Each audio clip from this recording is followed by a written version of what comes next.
बूढ़े कांपते हुए हाथों ने जब चाय का कप पकड़ने की कोशिश की, तब छटपटाती हुई हड्डियों ने कुछ चाय हाथों की झुर्रियों पर गिरा दी। जंग के बाद ये शायद पहली चाय थी जो कैप्टन सुनील भंवर ने अपने लिए बनाई। उस दिन सूरज शायद हमेशा की तरह नहीं चमक रहा था और कैप्टन सुनील के लिए कैसे आसान होता उस धूप को महसूस कर पाना अपनी जिंदगी की सबसे खूबसूरत शख्सियत खोने के बाद। कैप्टन सुनील की वाइफ ने अपनी जिंदगी की आखिरी सांसें ठीक उसी तरह ली जैसी उन्होंने ख्वाहिश रखी। शांत मगर बेवकूफ मौत उन्हें अपने जाल में आखिर फंसा नहीं पाई। शायद वो जानती थी, इसीलिए 3 रोज पहले रात को खाना खाने के लिए मना कर बेगानी थकान के चलते वक्त से पहले ही बिस्तर पर शरीर त्याग दिया। सुनील आने वाले बवंडर से अनजान अपनी उससे कम मगर बूढ़ी हो चुकी वाइफ का फेवरेट गाना गुनगुनाकर उन्हें डिनर के लिए उठाने की कोशिश में लगा था।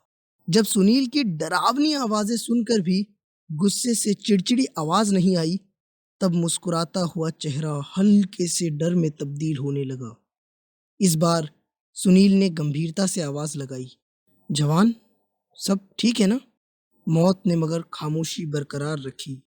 जवान, ये कहते हुए पत्नी के पांव के करीब बैठे सुनील ने जब पैरों की हथेलियों को छुआ, तब उनमें पनपी थरथराने वाली ठंड महसूस की।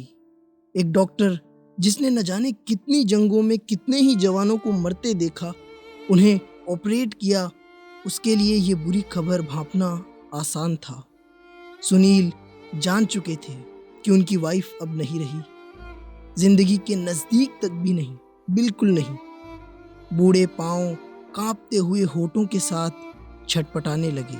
सुनील की आखिरी ताकत जवाब देने लगी। जैसे ही जहन शरीर में अनचाही गर्मी पैदा करने लगा, उनके पांव एकदम से फर्श से जुदा हो गए और धड़ाम से सुनील जमीन पर जा गिरे। ठीक उसी वक्त जब उन्हें महसूस हुआ कि वो आखिरी शख्स जो उनके जीने की वजह थी, वो उन्हें इस बेरहम दुनिया के हवाले अकेला छोड़ गई, उस दुनिया के जिसे उन्होंने बहुत करीब से देखा था। एम्बुलेंस की यूं तो जरूरत बिल्कुल भी नहीं थी एक बेहतरीन डॉक्टर के देखने के बाद, मगर एक लविंग और केयरिंग हस्बैंड की उम्मीद इतनी आसानी से कहाँ मानती। बहुत ही कम वक्त में एम्बुलेंस दरवाजे पर थी। उससे भी कम समय लगा हॉस्पिटल पहुंचने में। डॉक्टर ने आखिरी उम्मीद के तौर पर सीपीआर ट्राई किया, शरीर को इंजेक्ट किया और वहां कॉरिडोर में वो बूढ़ा डॉक्टर हथेलियों को भींचे बेमानी किसी अलग खबर की ख्वाहिश में बैठा था। मगर कब तक? जैसे ही डॉक्टर ऑपरेशन थिएटर के बाहर आया, उसने वही दोहराया जो चीख चीख के सुनील का दिल कह रहा था। आखिरी बेवकूफ़ी से भरी उम्मीद के भी टुकड़े टुकड़े हो गए। अपने कॉमराड्स जिनके साथ जंग में कई बेहतरीन पल गुजारे थे, उनके बच्चे हौसला देने के लिए वहां पहुंच गए। उन्होंने हौसला बांधने की बहुत कोशिश की, मगर कब तक? अकेलापन जीने की हर एक वजह हवा में उड़ाने लगा। खाली दीवारें काटने को दौड़ती, मगर तभी सुनील ने अपने जंग में गुजारे पुराने किस्सों की गठरी एक छोटे से स्टोर रूम में जो किसी कोने में पड़ी थी, उसे खोल लिया। स्टोर रूम में पड़ी एक जमाने की वेल फर्निश्ड कुर्सी जिसके अब सिर्फ पैर ही बचे थे, उस पर सुनील हल्के से दीवार का सहारा लेते हुए बैठ गया। एक एक कर जंग से लाई चुनिंदा चीजों को निकाल निकाल कर देखने लगा। हर एक चीज कुछ कहानी लिए थी। किसी टूटी फूटी लकड़ी के नीचे उसकी नजर तभी एक कागज के टुकड़े पर गई। कागज नहीं, बस एक बहुत छोटा सा टुकड़ा किसी तरह बचा हुआ, जिसके किनारे बुरी तरह जल चुके थे। सियाही समय और शायद आग के साथ उड़ चुकी थी। बहुत नफरत शायद खत्म हो चुकी थी। सिर्फ 2 ही शब्द 2 अलग अलग जगह नजर आ रहे थे, प्यार और वीना। डॉक्टर साहब गुजरे वक्त की एक बहुत खूबसूरत मुस्कान के साथ उस कागज के टुकड़े को कांपते हाथों में निहारने लगे। दिल इस तरह से कुड़ने लगा मानो वो जिंदगी उन्हें साफ नजर आ रही थी, जिसमें सुनील की ख्वाहिश हकीकत बन जाती। क्या होता अगर वो कागज वैसा ही मिलता जैसा उसे लिखा गया था? क्या होता अगर वो जलता या फटता नहीं? क्या होती सुनील की जिंदगी? कभी कभी बुरी चीजें शायद अच्छे वक्त के लिए ही होती है ना। अपनी कहानी याद कर इस बार झुर्रियों पर जवान आंसू फिसलते हुए ठोड़ी पर आकर जमा होने लगे और जैसे ही समंदर भर जाता टप टप गिरने लगते।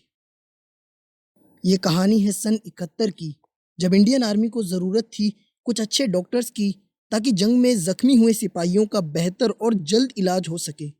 एक हाईली क्वालिफाइड डॉक्टर्स ने उसी समय अपनी प्रैक्टिस शहर के टॉप मोस्ट हॉस्पिटल में शुरू ही की थी। सुनील अब डॉक्टर सुनील भंवर बन चुके थे।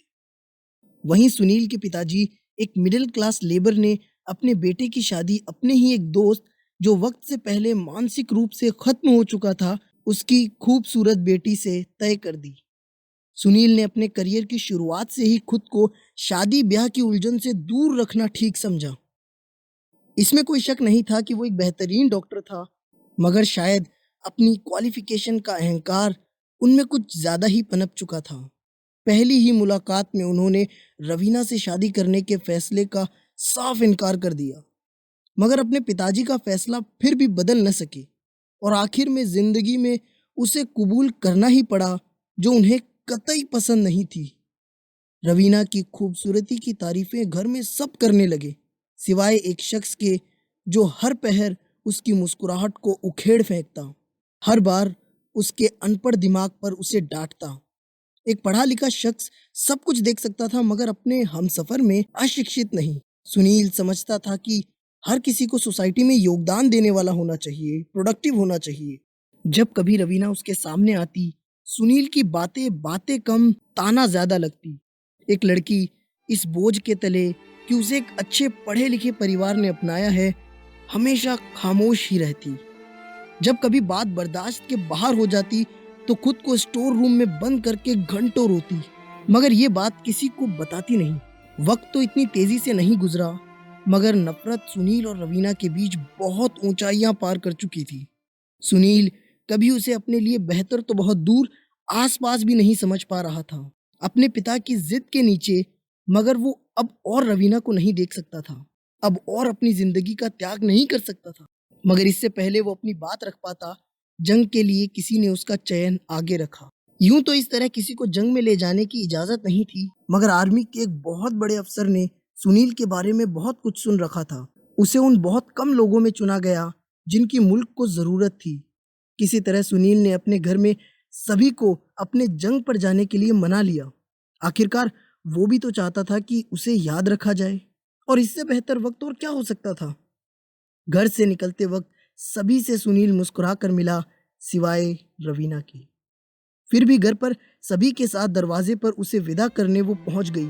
सुनील ने मगर एक नजर तक देखा भी नहीं उसे। सुनील की माँ ये जान चुकी थी कि उनके बीच कुछ ठीक नहीं चल रहा। उसने रवीना से बात जानने की कोशिश की, मगर रवीना ने बड़ी सरलता से ये गम भी छुपा लिया। ये था इस कहानी का पहला हिस्सा।